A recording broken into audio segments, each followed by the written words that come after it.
इसमें कमियां है जो इस कार में जो नंबर कि नहीं क्या अभी हाल फिलहाल में हमें स्पॉट हुई है वो हिसाब से। Right in the first week. पहली बात तो मुझे जो नेगेटिव पार्ट लगा कार के बारे में, जो उसकी सेंटर कंसोल है, अगर कभी ऐसे रम्बलर्स आते हैं या कभी हाईवे पे आपने देखा रहेगा वाइट स्ट्रिप्स मार्क किए रहते हैं to slow down a car, तो उसमें जो सेंटर कंसोल है काफी रैटल करता हिल जाता है तो वो आई थिंक टाटा उसका जो fit rather more than finish तो डेफिनेटली काफी इट्स प्रीटी गुड, बट जो फिट है उसका वो फिट आई थिंक उन्हें काफ़ी बेटर करना चाहिए। आई फील कि और बेटर हो सकता है। हाँ डेफिनेटली, क्योंकि इट शुड नॉट हैपन कि आप कार चला रहे हो and then eventually over the time rattling के थ्रू कुछ और लूज हो जाए।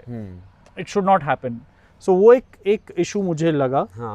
सो जो दूसरी चीज़ मेरे को जो लगता है जो दूसरा चीज़ मुझे ऐसा जो लगता है कि टाटा इम्प्रूव कर सकती थी इज़ कि अगर आप डिक्की की तरफ देखोगे तो जहाँ पे डिक्की का लैच है तो वहाँ पे उन लोगों ने कुछ कवरिंग नहीं दिया है, कुछ लोग ने नीदर जैसा matting nor a plastic cladding. तो उससे क्या रहता है कि काफ़ी सारा मेटल आपका एक्सपोज लगता है एंड वो अपने आइज़ के लिए देखने को अच्छा नहीं लगता है। So that is something I felt Tata could have improved. और फ्यूचर में जैसे कि कहीं हम गए बूट में कुछ रखा, exactly. छोटे रहेंगे कुछ जैसे हाँ मतलब वेजिटेबल्स ही रख लिए मान लो, तो उसमें जाने का मतलब ये एग्जैक्टली अभी जब मैं बीच में अभी गया था टाटा के शोरूम में तो मैंने उन्हें पूछा कि आप इज इट फैक्ट्री से या कि लग के नहीं आए, क्योंकि कभी कभार शॉर्टेजेस रहता है कुछ। तो दे सेड नहीं it's just come like that because there is a latch over there कि इमरजेंसी में कभी खोलना पड़े तो उसके लिए उन लोगों ने उसे कवर नहीं किया। मतलब वो अपना गन जो है मतलब रहता है इलेक्ट्रिक कार्स में कि कभी कभी वो लॉक हो जाता है, निकलता नहीं है, तो अंदर से एक स्प्रिंग टाइप रहता है, अगर हम वो खींचेंगे तो गन रिलीज हो जाती है। Gun not is gun but also for जो ओपन एनी लैचेस जो भी रहता है इसके लिए। सो वो एक चीज़ मेरे को लगा। सेकेंडली कमिंग बैक डिक्की के, अगर डिक्की के बारे में ही बात करें तो उसको बंद करना थोड़ा इशू हो जाता है। लाइक एकदम आराम से बंद नहीं कर सकते, बंद नहीं होता है तो you have to slam it, काफी जोर से उसे बंद करना पड़ता है। पर्सनली हमें लगा सेम यही, मतलब पहले हम सफारी पे भी यही बात कर रहे थे, राइट, एक होल्ड नहीं है प्रॉपर उसे। हाँ, तो वो थोड़ा इशू हो जाता है। सेम विद द बॉनेट के साथ भी काफी हाइट से छोड़ना पड़ता है तब जाके बंद होता है। so these are a few things what I personally felt what Tata should have done is कि additional accessories such as maybe camera बोल दो या सेंसर्स बोल दो, फ्रंट पार्किंग सेंसर या कुछ भी इलेक्ट्रॉनिक या इलेक्ट्रिकल डिवाइसेस रहेंगे। Of course they have what Tata claims is that उसके कारण आपकी वारंटी वॉइड हो जाएगी, लेकिन from what I have heard from people and मैंने कई देखा भी है कि कई लोगों ने एक XT MR में जो मिड वेरिएंट है उसमें उन लोग ने कैमरा लगवाया है या सेंसर्स लगवाया है। So that's something a little questionable कि काफ़ी कई लोग कर तो रहे हैं ये सब, लेकिन in spite of that Tata is not allowing. So that's another thing why which I feel कि Tata should have probably included in the clarify statement भी आ जाएगा तो भी चलेगा। Exactly. क्योंकि कैसे मतलब कहीं ना कहीं इसमें भले मतलब जो बैटरी से चलेगी कार वो अलग है और जिससे हमारे लाइट्स और सब ऑपरेट होते हैं वो अलग है, तो बेसिकली मतलब ऐसा तो कुछ ज़्यादा इशू नहीं होगा, लेकिन फिर भी एक माइंड में रहता है कि वो पेट्रोल व्हीकल थी, ये इलेक्ट्रिक व्हीकल है। हाँ। तो इलेक्ट्रिक कंपोनेंट्स में क्या अलग रहे, और मतलब शोरूम वाले में भी मतलब वो कोई एक नहीं क्या एक कंक्लूसिव स्टेटमेंट देने में वो भी डरते हैं That's true, वो हो कुछ जाता हुआ है तो हमारे ही सर पे आएगा, इसलिए वो फॉर सेफर साइड बोल देते कि नहीं आपकी वारंटी वॉइड हो जाएगी। That's true. And so basically that's that. So what if हम लोग को क्या लगता है कि टाटा ने जो MR में है मीडियम रेंज में भी एक XZ का जो टॉप वेरिएंट है उसमें इंक्लूड करना चाहिए था। आई मीन एटलीस्ट वो उन फीचर्स के साथ, सो भले क्रूज कंट्रोल रहे, रिवर्स कैमरा रहे, all of that should have been fog there. lamps नहीं तो ऐसे कोई exactly. So वो थोड़ा इशू हो जाता है, but anyway, so that's what we feel. Last but not the least उसकी infotainment system. Now compared to the Safari हमारे पास जो है इसका infotainment system काफी fluidic है। ओके, सफारी से भी मतलब ऐसे लगा आपको? या डेफिनेटली। आई मीन क्योंकि काफी अगर आप एटलीस्ट अभी जो सफारी जो डार्क रेड के बाद टाटा ने अभी बोला है कि जो भी उनके SUVs आएंगे from the dark red edition onwards बीट सफारी और द हैरियर, उसमें उन्होंने ADAS प्लस उनका पूरा न्यू इंटरफेस पूरा डाल दिया है। सो आपको पूरा डिजिटल इन MID मिलता है, आपका जो 10.25 का भी TFT हो गया, टच स्क्रीन इसका हो गया 10.25 का हो गया, जो कि पहले आई थिंक तकरीबन 8 के आसपास था, 8.12 something. Exactly, so around that much. So थोड़ा उन लोग ने they have started including that in the newer version of the Harrier as well as the Safari. तो ये एक अच्छे काम किया, and I think those ones जो वो अभी जो नए वाले ये आए हैं इंफोटेनमेंट सिस्टम्स, वो काफ़ी फ्लूइडिक है, काफ़ी अच्छे है इन टर्म्स ऑफ फंक्शनैलिटी। क्योंकि कैसे है, जब इन्होंने टिगोर EV को जब मार्केट में लाया था तो ऐसा कुछ चीज़ें हुई थी जो नेक्सॉन महंगी थी टिगोर से, और उनमें फीचर्स कम थे टिगोर से। तो बाद में उन्होंने वो additional features free of cost Nexon owners को भी दिया। करेक्ट। अभी टिगोर ओनर से भी बात चल रही है, क्योंकि टिगोर में क्रूज कंट्रोल नहीं है जो इसमें मिल रहा है। तो वो जरा सा चल रहा है। तो हम मान सकते हैं कि इलेक्ट्रिक के मामले में तो टाटा काफ़ी वो लोग आगे आगे बढ़ते जा रहे हैं। वो एक सही बात है। बट अभी एक इंफोटेनमेंट के लिए हम लोग को क्या लगता है कि Tata could have connected the infotainment system to आपका जो स्पीडोमीटर है, क्योंकि अभी क्या रहता है, जो आपका रीजन का इंफॉर्मेशन है you can only see it on your speedometer की तरफ पे। आपके इंफोटेनमेंट पे कार का जो टेलेमैटिक्स है या जो भी इंफॉर्मेशन आपको वो पूरा से स्पीडोमीटर पे मिल रहा है। Usually if you see slightly higher end cars, उनका जो infotainment plus the speedometer it's all connected, integrated, काफ़ी अच्छा इंटीग्रेशन किया जाता है। सो आई फील कि टाटा उसको बेटर कर सकती थी, उसको दोनों को इंटीग्रेट करके। और अगर हम बोले तो भी इसमें मतलब कहीं ना कहीं प्रॉब्लम आ जाती है, क्योंकि एक लिमिटेड ही स्क्रीन मिलता है हमें। एग्जैक्टली। उसी में हम सब चीज़ देखें तो वो एग्जैक्टली नहीं हो पाता। Now even for something like if I am not wrong, E2O plus में भी आई थिंक थोड़ा बहुत इंटीग्रेशन था, बिकॉज उसमें पता चलता था कि आपको अगर लिम्प करना है कार तो कैसा, इफ एक बैटरी कम हो जाता है and you have to limp mode में डालना पड़ता है कार, तो कैसा how to activate it and all, हमें मैन्युअली डालना पड़ता था। हाँ, तो एज अ लिम्प मोड का एक फंक्शन रहता था, that is to come on the screen and all.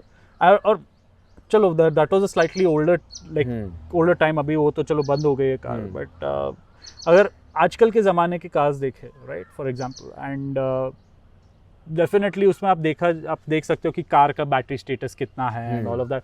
You don't only get that information आपके स्पीडोमीटर पे as I mention, but also on your infotainment system. तो आपको कार का कितना बैटरी कंजम्पशन, ये सब वो सब, so all that you can get. So I think वो इंटीग्रेशन थोड़ा कर सकते थे तो it would have been a nicer thing. और एसी के भी मतलब बहुत लोग कंप्लेंट करते हैं कि जो एसी का ऑटोमेटिक क्लाइमेट कंट्रोल, उसका टेम्परेचर रहता है वो ऊपर वाले स्क्रीन पे दिखता है। बलेनो, हुंडई, मतलब मारुति और जैसे करते कि एसी की नॉब के बाजू में एक पतली सी डिस्प्ले रहती है, उस पे बस क्या दिखाना है, टेम्परेचर दिखाना है और फैन स्पीड दिखाना है। राइट। तो वो भी एक बहुत लोग कंप्लेंट करते हैं, क्योंकि इसके टॉप वेरिएंट में भी वो फंक्शन नहीं आता। Right. I mean to be honest, personally इतना इफेक्ट नहीं हो रहा है मुझे, वो भी है, लेकिन maybe it is a very valid point. मुझे भी कभी ऐसा लगा नहीं कि भाई इधर दिखाना चाहिए था, लेकिन फिर भी कुछ लोग करते हैं कंप्लेंट, तो हो सकता है कि ऐसा रहता है कि अभी आपके पास सफारी है तो सफारी में भी वो ऑप्शन नहीं है कि आपको इधर दिखेगा, तो हमको वो आदत नहीं है वो चीज़। राइट, हो सकता है।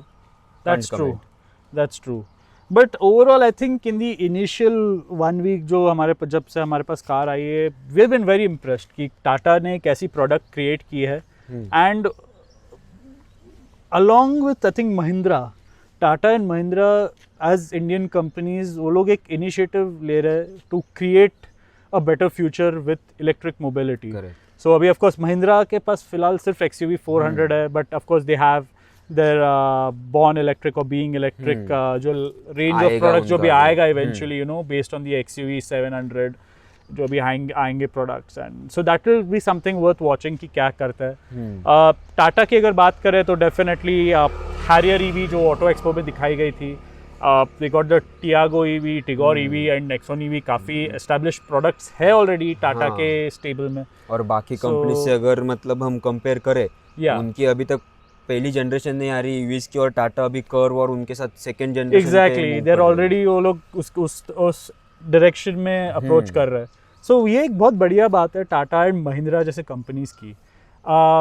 Other thing, coming back to the whole comparison between the Indian brands versus foreign brands, अभी मैंने EC3 जो है सिट्रोन की, जो EC3 है, उसमें भी मैं जाके बैठा। पर्सनली आई फेल्ट कि जो प्राइस उन लोग आई थिंक जो कोट कर रहा है, and for the fit and finish personally I mean, there's no hard feelings for no hard feelings for EC3 owners. I mean, definitely they must have liked something कि उन्होंने खरीदा रहेगा. लेकिन personally मुझे लगा कि टाटा का जो fit and finish है compared to the EC3 is slightly better. The features given in the Tiago or the Tigor or the Nexon काफी हद तक better है in the for the price point compared to say another brand. Correct. So that's what I feel. So yeah, and we have been very happy. So good job Tata once again. एक बहुत अच्छा product create करने के लिए. And design wise also it's very nice. It's काफी अच्छा design किया, you know, from the front, from the back अगर देखा जाए. मतलब आधे लोग तो अभी भी कंफ्यूज रहते हैं, टियागो आ रही है, टिगोर आ रही है, एल्ट्रोज आ रही है. Yeah. So I mean वही है. It's a very nice design.